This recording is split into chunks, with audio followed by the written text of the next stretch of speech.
G'day mates, in today's video we're going to kick off talking about the new update. This changed pretty much every single mythic in the game. It nerfed the sticky grenade launcher and it also massively nerfed legendary slurps. Also, the end of today's video I want to talk about the next piece of the puzzle to what is going on with Fresh. We have two new pieces. We now know who his duo might be and he has a big announcement, and I have two big guesses about what that announcement might be.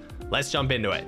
Now, let's talk about the update. You probably saw a Fortnite status tweet out exactly what's going on, but I want to break down the value. So, they said they made some balance adjustments. Mythic Zig and Choppy's ray gun now charges faster and fires faster. That's good. The item was basically terrible, so now it'll be less terrible. I still don't think it'll be good, but it's all right. TNTina's bow charges, reloads, and recharges faster. So the TNTina's bow basically got buffed on every level except for the damage, which I still think is a little bit of an issue. It doesn't one-shot headshot when you have snipers in the game, so I feel like it really does need to one-shot headshot if you are going to run it. But now that it charges up and shoots faster, you'll be able to get that explosive splash damage more quickly, which is good. Slurp juice drops with less quantity. Chug wisely. Now, this is massive. It is one of the biggest adjustments in the entire update. This is a huge nerf. You are going to get half as many slurp juices as you did previously. So let's say you're playing solos, you capture the cache, you used to get 2, now you get 1. Let's say it's squads and you capture the island. Previously you got 8, now you get 4. So across every game mode, across every single team size, whatever it is, whatever you used to get, you now get half. This is a massive change, especially coming into Global Championship. This is one of the main changes that I think is going to really bring out a lot of people who are hating on Siphon being removed. I think at this point, Siphon is most likely not coming back. It's only in Global Championship, which gives maybe some hope it might return to the game normally, but in my opinion, I think after Global Championship, we'll never see it in competitive again. I hope I'm wrong. It's just a feeling I've got, and the Slurp Juices has been making that a bit more bearable. Playing endgame with a Slurp Juice popped, running around, tanking a bit of zone, getting elims, healing up, it made it more forgiving. Now with Slurp Juices being halved, that's going to be very difficult. It is going to reward people who go for those mid-game objectives to actually unlock this loot, and now Slurp Juices will be even more valuable, which I think is a cool aspect. Let's be honest, the Slurp Juices are incredibly strong. Fighting someone with multiple Slurp Juices can be an absolute nightmare. If they're any good, they pre-pop a Slurp, you hit them 120, they build 6 boxes, get away, full health, you get a wall, you hit them 120, they build away, full health, you know what I mean? You've dealt with that experience. So I can see what Epic's going for here, but this is going to massively change competitive Fortnite. Now, Havoc Suppressed Assault Rifle has increased damage and faster fire rate. This is not just Mythic, this is at every level, but it also does apply to the Mythics that the bosses drop. So I think that's a good change. I still think the Twin Mag AR is going to be vastly superior. It is absolutely ridiculous. The Twin Mag AR is one of the best assault rifles in the game. Some people are actually choosing to carry it over the MK7, which shows how strong it is. So yes, Havoc Suppressed AR a little bit better. Still don't think it's going to be picked up though. It looks like it's only a damage buff of 1 damage at all rarities. The Foundation's Mythic MK7 assault rifle has reduced damage and a slightly lower fire rate. Now, this is obviously a double nerf. The fire rate is what really made the Foundation's MK7 so powerful. It's gone from a fire rate of 10 down to 9.5, and the damage has gone down from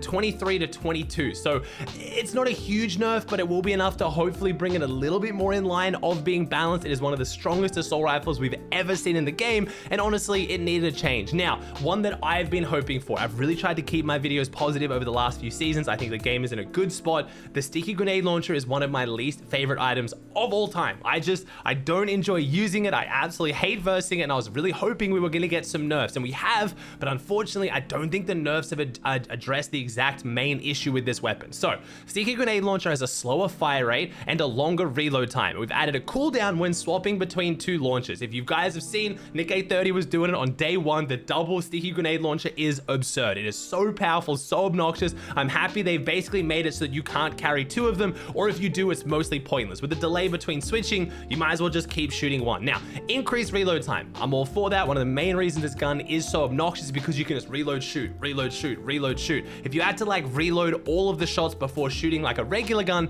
it would be a lot more balanced. Now, the one thing you'll notice they haven't changed here is they haven't changed the amount of damage it does, but in my opinion, his biggest issue, the structure damage. It is absurd how much damage to builds this gun does.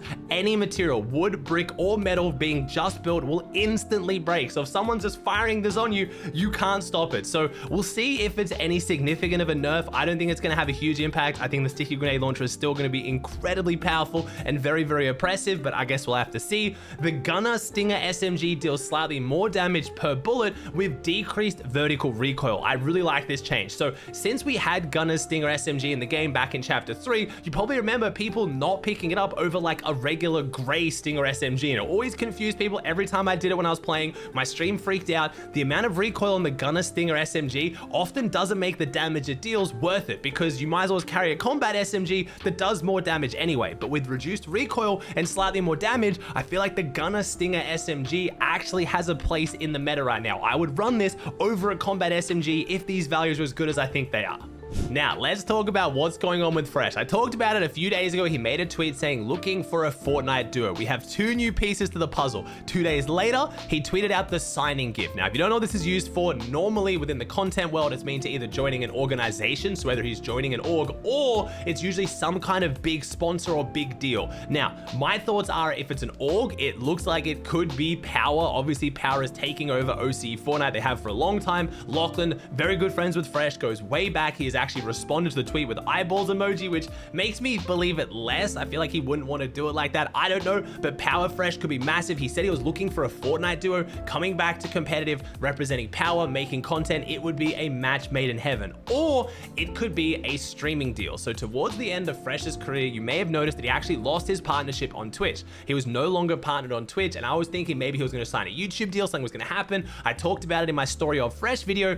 Nothing happened with it. And then later on, I think months or almost a year down the line, he then tweeted out that he then re-signed with Twitch. So don't really know what happened there. I don't know if it was an exclusive deal, and maybe that contract has now expired and he can sign with someone else. I hope it could be a streaming deal. Either way, both those options are incredibly exciting. It could just be a massive sponsor he's excited about. I really hope it's going to be something that values that. A lot of people think it might be him coming back to make a creative map or something. I can't really see it, but I guess we have to wait and see. But we may now know who Fresh's duo is. It's Laserbeam, and I don't think this is going to be like his competitive duo, but Laserbeam did tweet out, we're back, it's Laser and Fresh in the lobby. I'm noticing that Fresh is literally level 1. He has not played this season whatsoever. Laserbeam, being 26, has been playing a little bit of this season, so maybe it could be that Fresh and Laserbeam are going to be back as a content duo. Maybe it had nothing to do with competitive. Maybe he has another big announcement around this. Maybe this is the announcement. I can't imagine that it is. I feel like he would have probably done a little bit more to announce it than this. I mean, Laserbeam's tweet itself is sitting at over 37,000 likes, so clearly the vibes are there, clearly the hype is there, but I'm really interested to see what Fresh is going to do, and I hope he doesn't disappoint, because this could really